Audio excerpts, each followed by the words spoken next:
사도행전 13장 42절로 43절까지 읽겠습니다.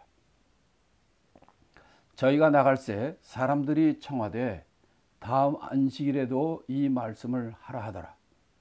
패한 후에 유대인과 유대교에 입교한 경건한 사람들이 많이 바울과 바나바를 쫓으니 두 사도가 더불어 말하고 항상 하나님의 은혜 가운데 있으라 권하니라. 이렇게 사도 바울이 여기 그러니까 이 선교팀에 맨 처음에는 바나바와 사울이었지만은 좀 여기서부터 쭉 가는 게 계속해서 바나바도 같이 가지만은 바울이 주도권을 잡고 말씀을 인도하는 것을 우리가 보는데요. 여기서도 사도 바울이 이렇게 설교를 했을 때 그 반응이 어땠습니까? 42절에 보니까 다음 안식일에도 이 말씀을 하라, 다시 하라고 초청합니다. 그러니까 그들이 지금까지 태어나서 이렇게 확실하고 아주 그냥 하나님의 뜻을 아는 이런 말씀을 한 것을 처음 들어본 거예요. 그러니까 다음 안식일에도 더 좋은 말씀 해주세요가 아니라 다음 안식일에도 이 말씀 또 해달라, 이렇게 초청하는 것을 봅니다.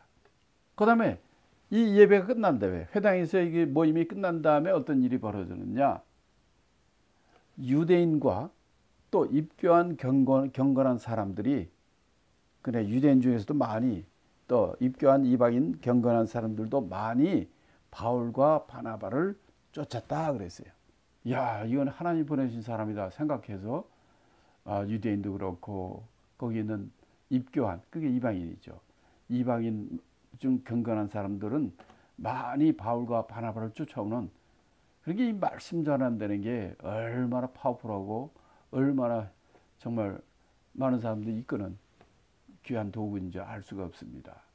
그러니까 아주 센세이션을 얘기했던 것을 우리가 알 수 있습니다. 이 말씀이 이게 하나가 이렇게 굉장한 위력이 있다는 것을 우리가 알 수 있죠. 그러니까 우리도 늘상 또 하나님 말씀을 묵상하고 하나님 말씀으로 잘 무장해서 하나님이 기회를 주셨을 때 정말 생명의 말씀을 전하는 그런 우리가 될 줄로 믿습니다. 이렇게 많이 사람들이 많이 그들 바울과 바나바를 쫓을 때, 이때 43절에 뭐라고 합니까? 두 사도가 더불어 말하고 항상 하나님의 은혜 가운데 있으라 권했다 이랬어요. 자, 여기서 보면은 첫째, 바나바와 바울이 아니라 바울과 바나바입니다. 항상 바울과, 앞으로는 계속해서 바울과 바나바가 주 종목입니다. 그만큼 이제 그 영적 순위가 결정이 되어 있는 거예요. 그 다음에 두 번째는 이 바울과 바나바를 뭐라고 성경이 기록했느냐? 두 사도라고 얘기했습니다. 우리는 12사도만이 12명의 예수님의 제자만이 사도라고 불렀는데, 지금까지는 여기서 보면 이렇게 바울과 바나바, 바로 하나님의 명을 받고 보냄을 받은 자, 이들이 사도라고 얘기하고 있습니다. 근데 사실은 사도라는 말은 아포스톨로스, 영어는 아파슬이죠. 이거는 무슨 뜻이냐면 보냄을 받은 자라는 뜻이에요. 이들은 12사도는 아니지만은 성경에 보면 12사도 외에 사도라고 불리는 자들이 몇 명이 있습니다. 여기에 바울과 바나바도 사도라고 불립니다. 사도 바울, 우리 많이 보죠. 그리고 그들이 그를 쫓는 많은 사람들에게 뭐라고 얘기합니까? 항상 하나님의 은혜 가운데 있으라 권했다고 했어요. 늘 하나님의 은혜 가운데 거하라는 거예요. 세상을 따르거나 세상에 더 권위를 주거나, 하나님의 은혜로 우리가 지금까지 살고 있고 하나님의 인도하심, 하나님의 주권자이심을 우리가 믿고 따르려는, 아주 우리가 어떻게 보면 평범한 말 같아도 이방 세계 많은 이 우상들이 있고 세상에 잡신들이 있는 이 세상에서 그들이 권하는 말씀은 항상 하나님의 은혜 가운데 있으라. 그러니까 여기서도 아까도 얘기한 것처럼 사도 바울이 얘기할 때 각 두 종류의 사람을 얘기합니다. 유대인들 또는 이방인들 중에 입교한 경건한 사람들, 이렇게 두 종류, 유대인과 이방인을, 이렇게 이방인이 회당에 들어온다는 것은 바로 유대인이 믿는 하나님을 섬기겠다고 입교한 그런 사람들이거든요. 그런 사람들이기 때문에 회당에 오는 거죠. 이 두 종류의 사람을 얘기하고, 두 사도는 바로 바울과 바나바를 사도라고 부르기 시작합니다. 그 다음에 44절부터 52절까지는 두 번째 안식일에 관한 얘기입니다. 안식일에 어떤 일이 일어나는지, 그 후에는 어떻게 되는지, 이거를 44절부터 52절까지 읽고 같이 나누겠습니다. 그 다음 안식일에는 온 성이 거의 다 하나님 말씀을 듣고자 하여 모이니 유대인들이 그 무리를 보고 시기가 가득하여 바울의 말한 것을 변박하고 비방하거늘 바울과 바나바가 담대히 말하여 가라되 하나님의 말씀을 마땅히 먼저 너에게 전할 것이로되 너희가 버리고 영생 얻기를 합당치 않은 자로 자처하기로 우리가 이방인에게로 향하노라. 주께서 이같이 우리를 명하시되 내가 너를 이방의 빛을 삼아 너로 땅끝까지 구원하게 하리라 하셨느니라 하니 이방인들이 듣고 기뻐하여 하나님 말씀을 찬송하며 영생을 주기로 작정된 자는 다 믿더라. 주의 말씀이 그 지방에 두루 퍼지니라. 이에 유대인들이 경건한 귀부인들과 그 성내 유력자들을 선동하여 바울과 바나바를 핍박케 하여 그 지경에서 쫓아내니 두 사람이 저희를 향하여 발에 티끌을 떨어버리고 이고니온으로 가거늘 제자들은 기쁨과 성령이 충만하니라. 그러니까 그 첫 번째 안식일에 바울의 설교가 센세이션을 일으켰던 거예요. 그래서 그 다음 안식일에도 설교한다니까 온 성의 성사람들이 거의 다 하나님의 말씀을 듣고자 해서 그 회당에 모였다는 거예요. 제가 이제 터키에 갔을 때 비시디 안디옥 여기 회당에 가보니까 그 회당이 그래도 사이즈가 크더라고요. 근데 여기 44절에 보니까 그 안식일에 온 성이 다 하나님 말씀을 듣고 다 모였다고 그랬어요. 아마 그 성이 생긴 이후 가장 많이 모였던 것 같아요. 이렇게 많이 모이고 많이 말씀을 듣고 사모하는 자가 많으니까 항상 유대인들이 이 마귀짓을 하잖아요.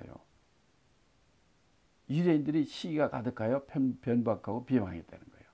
그들이 막 음해하고 비판하고 하는 유대주의자들이니까. 왜냐하면 유대인들은 예수를 인정하지 않잖아요. 그래서 예수를 십자가 죽기까지 한 자들, 그분의 영향력이 여기까지 다 간 것 같아요. 이때 바울과 바나바가 여기에 지지 않습니다. 담대히 얘기합니다. 여기는 이스라엘 땅이 아니거든. 여기는 이방 땅이에요. 그러니까 뭐라고 얘기냐면 너희가 버리고 영생 얻기를 합당치 않은 자로 자처함으로 너희가 예수님을 버리고 예수 믿지 않기로 영생 얻음을 합당치 않은 자로 자처하니까 우리는 이방인에게로 향한다. 너희가 유대인이라 대우해 줬는데 내가 이렇게 설명했음에도 너희가 바로 이 하나님 보내신 그 아들 예수 그리스도를 믿지 않고 영생 얻는 것을 원치 않으므로 이제 우리는 이방인들 선교를 하겠다는 거예요. 이렇게 바울과 바나바가 담대히 얘기했던 거죠.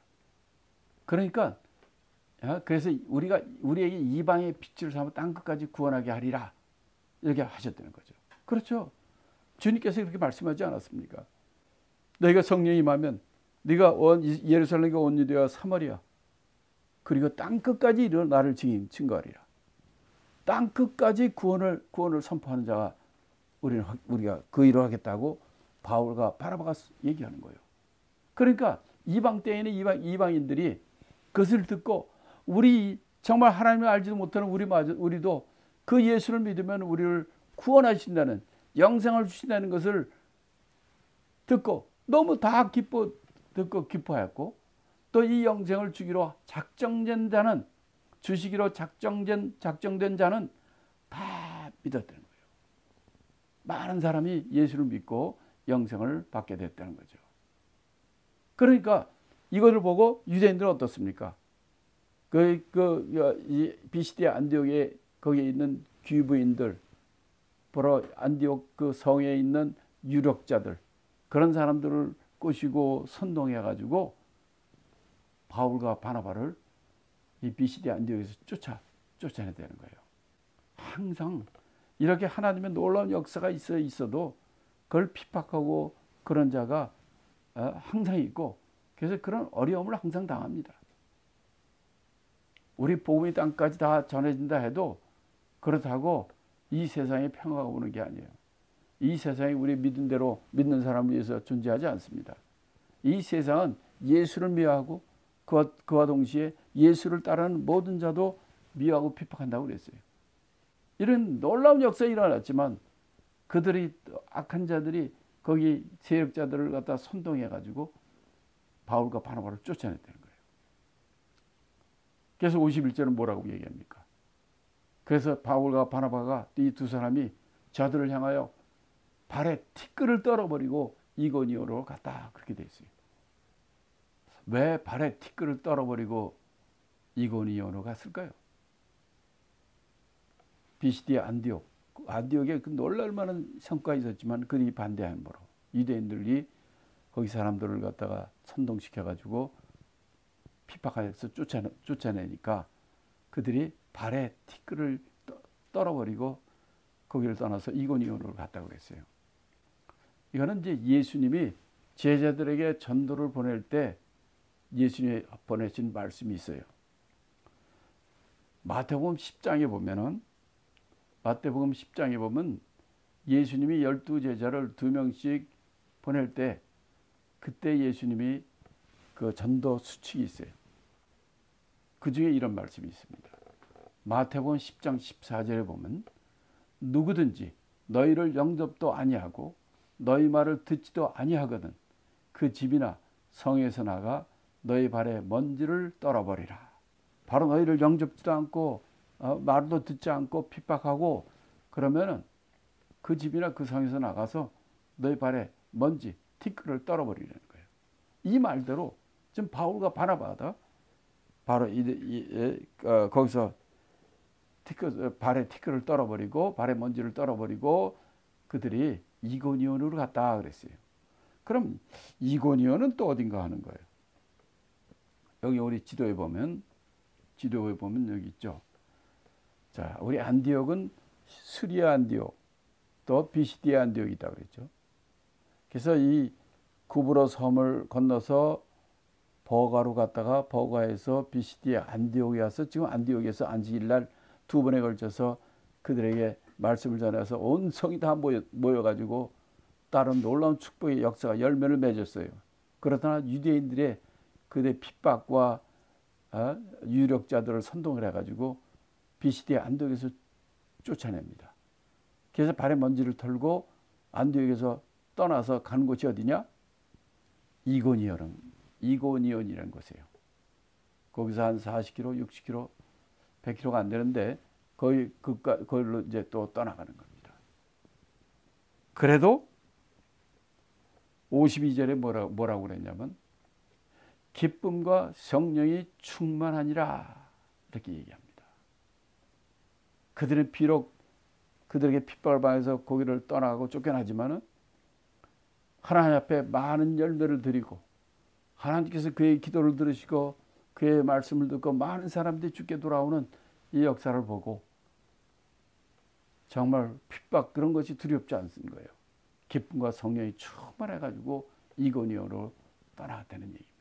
그래서 우리 다음 시간에는 바로 사도행전 14장 얘기는 바로 비시디아 안디옥을 떠난 다음에 이고니온, 또 루스드라, 더베 이 지역을 돌아다니면서 하는 선교에 가는 제1차 바울의 1차 선교여행의 나머지 부분을 우리가 14장 다음 시간에 같이 말씀을 보고 은혜를 받기를 바랍니다. 자, 여러분 지금까지 보셨지만 지금부터 2000년 전에 교통도 불편하고 모든 환경이 어려운 이 가운데서도 그들이 걸어 다니면서 많은 핍박과 어려운 가운데서도 그 먼 거리들을 산을 넘고 들을 건너고 바다를 건너고 또 많은 핍박 가운데서도 이렇게 어려운 선교를 했지만 그들은 끝까지 기쁨과 성령이 충만했다 하겠어요. 그런 정말 하늘에 우리에게 주시는 은사, 축복, 기쁨, 성령의 충만함으로 이 힘든 이 세상에서 승리하는 저와 여러분이 되기를 예수 이름으로 축복합니다.